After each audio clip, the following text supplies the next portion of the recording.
Bienvenidos a una emisión más de Salud y Solución con el doctor Francisco Jiménez. Gracias, Julieta. ¿Cómo estás tú y cómo están todos los queridos amigos que nos oyen? Ojalá que todos los que nos escuchan se encuentren súper bien. Yo muy bien y con mucho interés en abordar el tema de hoy. Inmunidad de rebaño, vacunas y COVID-19. Doctor, hemos escuchado declaraciones que sostienen que el COVID-19 podría haber llegado para quedarse y con haber llegado para quedarse lo digo entre comillas, y que podría catalogársele como un virus endémico, o lo que es lo mismo que se repite frecuentemente. ¿Qué podríamos decirle a nuestra comunidad? La verdad es que un virus que llega a afectarnos no va a desaparecer de un minuto para el otro. Ahora, contamos nosotros en crear anticuerpos que podamos resistir al virus para cuando venga otra vez, obviamente va a ser menos agresivo. Sabemos que hasta el momento las dos formas en que podemos detener a este virus es crear inmunidad al COVID mismo, ya sea de forma natural o de forma artificial por medio de la vacuna. Pero ambas opciones se ven muy lejanas a un doctor y ya estamos en otoño. ¿Cuáles son los escenarios posibles que podríamos tener a casi un año que se presentó el caso cero de esta pandemia? Primeramente, quiero definir lo que es la inmunidad de rebaño. La inmunidad de rebaño ocurre cuando cierto número de la población ha estado expuesto al virus y ha creado el anticuerpo. Estos números pueden variar de acuerdo al factor RO, que vamos a hablar un poquito porque es medio complicado. Pero la razón es que la inmunidad de rebaño la necesitamos para que podamos resistir más la infección de un virus. La vacuna es una forma de inmunidad de rebaño, pero que ocurre mucho más rápido. Entonces va con los doctores y los doctores pueden vacunar a cientos de miles de millones de personas en un par de semanas. La inmunidad de rebaño natural no ocurre así. Es mucho más lenta, pero las dos son igual. El fin de la inmunidad de rebaño natural y la vacuna es exponer a los habitantes de un país o del mundo a este virus para que todos creamos anticuerpos y podamos resistir la infección de un virus como el COVID-19. Durante meses, doctor, se ha estado hablando de este tipo de inmunidad y existe cierta controversia al respecto. Países como Reino Unido y Suecia lo han instaurado. En Reino Unido no les funcionó y declinó esta medida como solución. Sin embargo, a Suecia sí le funcionó, doctor. ¿Por qué en tiempos del COVID-19 es tan importante entenderla? Es importante entenderla porque ahí depende de la sobrevivencia. En Suecia lo hicieron muy bien. O sea que ahí cubrieron únicamente a las personas enfermas, a las personas débiles, a las personas que eran más aptas para no resistir una infección de este virus. Entonces ellos fueron protegidos. Pero las personas sanas no, los jóvenes no. Entonces dejaron que el virus se desparrame, se puede decir, por toda Suecia lo más pronto posible. La mortalidad fue alta porque mientras todos los países de Europa se andaban cuidando y andaban en cuarentena, Suecia no. Entonces su mortalidad fue alta al principio. Pero una vez que la inmunidad del rebaño tomó efecto, pues ahora la mortalidad es muy baja. Entonces ya no vieron los brotes de que hablamos tanto, no solamente aquí, sino en todo el mundo. ¿Qué te parece? Pues muy interesante. Según algunos artículos, mencionan que Suecia no mandó al confinamiento a toda la población, sino que mantuvo en resguardo únicamente a las personas de la tercera edad y también a personas con alto riesgo de enfermedades aledañas, y que los centros comerciales, los supermercados, los restaurantes permanecieron abiertos. Incluso todos los niños sí han seguido yendo a la escuela, excepto los niños mayores de 16 años. Crearon como una especie de control estructurado que les ha funcionado bastante bien. Sin embargo, doctor, las condiciones no nada más climáticas, sino culturales y a nivel poblacional no son lo mismo Suecia que todos los países latinoamericanos, por ejemplo. Estas medidas implican riesgos y no todos los países ni tienen la posibilidad de llevarlos a cabo ni desean realizarlos. ¿Qué opina usted de los países latinoamericanos, doctor? Bueno, en nuestros países, desgraciadamente, pues no tenemos la estructura médica que tienen los países del primer mundo. Entonces, obviamente, que la mortalidad va a estar más alta. Y el hecho de que no existe la inmunidad de rebaño es lo que obviamente se va a representar en una mortalidad alta. Así es que va a tomar un tiempo, porque cuando tú separas a la población enferma y sana, lo que puede ocurrir es que la inmunidad de los sanos también va a bajar. porque para que el sistema inmune esté efectivo y esté trabajando bien, necesita estar expuesto a la humanidad, con todos sus virus y bacterias. Es como un jugador de fútbol. Un jugador de fútbol no se asoma el domingo y juega el partido. Él va a estar haciendo ejercicios de preparación, va a estar jugando el juego de fútbol, entre ellos preparando para el juego del domingo. Así es el sistema de defensa que nosotros tenemos. Tenemos que estar expuestos para que el sistema de defensa funcione. Si tú separas a los sanos y a los enfermos, pues va a bajar la inmunidad de los sanos también. Entonces, los brotes que ves, porque, por ejemplo, una ciudad ya empieza a decir que pueden ir a los restaurantes, que pueden ir por aquí y por allá, y obviamente lo vuelven a cerrar porque va a existir un brote y aumenta el número de pacientes que van al hospital y aumenta la mortalidad, etcétera, etcétera. Entonces, en Suecia lo hicieron una por todas. La mortalidad fue alta al principio, pero si tú ves la mortalidad ahora en Suecia, es una de las más bajas. ¿Qué te parece? Pues muy interesante. Sin embargo, ¿qué se puede hacer en la actualidad en países como los nuestros? Bueno, ahora aquí en Estados Unidos, pues estamos esperando a la vacuna, pero acuérdate que para que salga la vacuna al mercado, tienen que pasar 10 a 15 años. No es cosa fácil y va por etapas. Y esta vacuna va a salir en un año o menos, aunque mucha gente dice que va a ser al principios del 2021 cuando verdaderamente va a salir esta vacuna. Hubo un susto en 1955 con la vacuna de la polio, que fue defectiva, y hubieron muchos niños que se infectaron de la polio y muchos de ellos murieron. Entonces, ese fue el primer susto que tuvimos mundialmente y la desconfianza que empezamos a tener en las vacunas.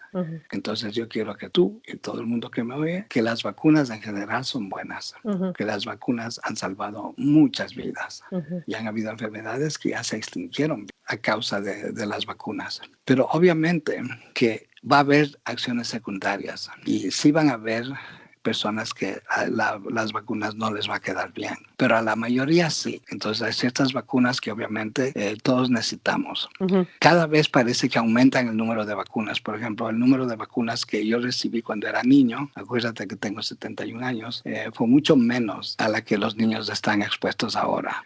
Y por eso es mucha resistencia a las vacunas, porque unas son culpadas de enfermedades graves como el autismo. Así es que eso hace mucho más difícil que la población vaya a aceptar. Por lo que yo estoy oyendo, el gran número de personas le tienen miedo a la vacuna del COVID-19 porque va a salir muy rápido. Claro. Entonces, según encuestas que he leído, que muchos no se van a vacunar. Y si no se vacunan, entonces ahí se pierde lo que queremos obtener, que es una inmunidad del rebaño. Técnicamente te digo que no sé exactamente cómo se va a hacer para que la mayoría de las personas se vacunen. En lo personal, yo soy bien conservador en lo que vienen a nuevas vacunas y nuevas medicinas. Yo prefiero observar y veo qué están haciendo mis amigos doctores, mis colegas, cómo les va con sus pacientes, con las medicinas nuevas que salen, y a veces me demoro hasta 2 años y más para yo dar una medicina que salió al mercado nueva. Eso soy yo. Yo soy, en ese caso, pues yo soy un doctor muy conservador. Así es que yo me imagino que no soy el único. Entonces vamos a observar. Y el problema es grande, porque sí vamos a continuar teniendo brotes, porque todavía no hemos llegado al número que se requiere para que una población sea considerada como ya expuesta al virus, o sea, que ya tiene la inmunidad de rebaño. Fíjese, doctor, que exactamente hay un número para poder determinar ¿cuál sería el porcentaje adecuado para hablar ya de una inmunidad de rebaño? Pero antes de empezar sobre eso, yo quiero hacer una acotación. Efectivamente, usted menciona que es un médico conservador. Sin embargo, hay un equilibrio importante al respecto. No se trata de idolatrar o satanizar a las vacunas, porque hoy por hoy mucho de la ciencia y mucho de estos avances es la sanidad que hemos tenido respecto a múltiples enfermedades o virus como el ébola, como la gripe estacional, normal como la viruela, el polio, etcétera, etcétera. Sin embargo, aquí en Salud y Solución, y particularmente con usted, doctor, la filosofía y nuestra misión es crear la prevención, crear nuestras propias defensas, fortalecer nuestras propias defensas. El objetivo es crear una medicina preventiva y empoderarnos a nosotros, empoderar a la población en general, darnos cuenta que tenemos una gran arma que es nuestro sistema inmune, y si dedicamos día con día a atenderlo, no tenemos por qué estar necesitando ni codependiendo siempre de medicinas ni de vacunas 100%. Hay que saber cuándo sí y cuándo no. Entonces sí era necesario como hablar de esta acotación, porque nosotros estamos analizando todos los escenarios posibles. Sin embargo, no queremos crear codependencia, sino más bien empoderar a nuestra población latina, que todos los días sí tenemos algunos recursos para poder fortalecernos y quien quita y seamos inmunes al virus. Ahora, en términos generales, la historia de la vacuna se sigue escribiendo, así es que en próximos podcast ahondaremos más al respecto. Doctor, existe una cifra que es una de las más relevantes a la hora de entender la virulencia de una enfermedad. En el caso del COVID-19 no es la excepción. Hablemos de el RO. ¿Qué es el RO o RO, mencionado y muy conocido por los científicos y médicos? Lo dicen RO, le dicen RZ, como a vos te gusta. Pero lo que significa es número de reproducción básico. Número de reproducción básico de ese virus. Entonces, ¿cuántas personas la persona que esté infectada puede contagiar? Este número, si es que es más de uno, el virus va a ser muy infeccioso y va a desparramarse mucho más rápido. Si el RO es menos de uno, entonces quiere decir que el virus es más débil y que eventualmente nosotros lo vamos a conquistar. Muy bien, doctor. ¿Cuál es el RO del COVID-19? Depende, ¿okay? Porque acuérdate que todos los países son diferentes. Entonces, unos dicen que necesitan el 60% de la población y otros dicen que necesitan el 80%. Entonces, si le hacemos el cálculo matemático del RO, un RO de 5 significa que esa población necesita el 80% de pacientes infectados o en contacto con el virus para que ya exista la inmunidad de rebaño. Si ese RO es de 2, cuando le haces la matemática, sale que ese país o ciudad necesita el 50% de la población que sea afectada por el virus, para que más o menos te des cuenta. Entonces, eso cambia de país y quizás de ciudad en ciudad, especialmente aquí en Estados Unidos, que no somos muy homogénicos, como son, por ejemplo, en Suecia. Entonces, ahí está la variante. Por lo que yo he leído, aquí en Estados Unidos necesitamos del 60 al 80% de la población que ya haya sido infectada o haya estado en contacto con el virus para ya poder crear esta inmunidad de rebaño. Así es. Los estudios que he estado observando dicen lo mismo, que el COVID-19 tiene un RO que más o menos estimado en 3.2, que justamente que equivaldría a un 60, entre 60 y 80% de la población de rebaño. Y como breviario cultural, les queremos mencionar otros ejemplos a nuestra comunidad. Doctor, ejemplos como el ébola, por ejemplo, tenía un número RO de 1.5. La polio, por ejemplo, tiene un RO de entre 5 a 7. La viruela tiene entre 5 y 7. Quiere decir esto que entonces la polio y la viruela son mucho más contagiosos incluso que el COVID-19. Y exacto. Y necesitan un mayor número de ciudadanos que hayan estado en contacto con el virus. Claro, y lo mencionamos esto como breviario cultural, pero también para darle paz a nuestra comunidad, doctor, porque muchas personas escuchan ya el COVID-19 y de pronto muchos lloran por las pérdidas que han tenido, muchos se asustan, etcétera, etcétera, y no se trata de vivir con miedo, se trata de vivir con conciencia, con entendimiento de lo que está ocurriendo. Nuestra población hemos ya vivido otro tipo de contagios y hemos salido adelante. Tenemos mucha ciencia ya de por medio que puede ayudarnos a salir adelante, doctor. Entonces, es importante darles paz a la comunidad, pero también es importante agudizar el compromiso que tenemos de responsabilidad con respecto al COVID. Creo que sería más importante tener la conciencia de responsabilidad y sacudirnos un poco más el miedo, doctor, porque mucha gente habla acerca de otras enfermedades que son mucho más mortales. Sin embargo, lo que necesitamos recordar día con día es que el COVID-19 es delicado porque se contagia y por ello existe una gran responsabilidad de nosotros mismos para no estar contagiando a personas que no sabemos si tienen su sistema inmune fortalecidos o no, y hablando particularmente de un país como Estados Unidos o Latinoamérica, los grados de obesidad, los grados de diabetes o problemas cardiovasculares son muy grandes. Entonces son poblaciones que necesitan muchísima más ayuda y mucho más elementos para una población que no estaba preparada para un virus como este. Entonces, queremos darles paz, pero también queremos subrayar la gran responsabilidad que tenemos respecto a la presencia de este virus. También quisiera preguntarle, doctor, ¿cómo vislumbra el futuro cercano? La verdad es esta, como acabas de decir, este virus es muy contagioso y este virus vino que ataca más a personas mayores y a personas enfermas. He ahí la mortalidad que tú ves. También afecta a niños, pero en números muy bajos. Pero hablando de mortalidad, eso que es muy contagioso, si tú comparas, por ejemplo, la mortalidad aquí en California, de cuántos habitantes somos como 40 millones, y el número de pacientes que han muerto, cuando tú haces el cálculo, te sale a 0.1%. O sea que la mortalidad sigue siendo baja. Es un virus que te enferma y que te puede enfermar por meses y te vas a sentir débil, etcétera, etcétera. Pero la mortalidad es baja. Si nosotros los vemos de esa manera, pues te da un poco de paz, pero también tienes que verle por el otro lado. Si hay alguna persona que perdió su mamá o su papá o 2 o 3 personas y amigos de la familia. Entonces, para ellos es obviamente mucho más. El 0.1% no significa nada, porque para ellos es el 100%. Entonces, yo entiendo eso.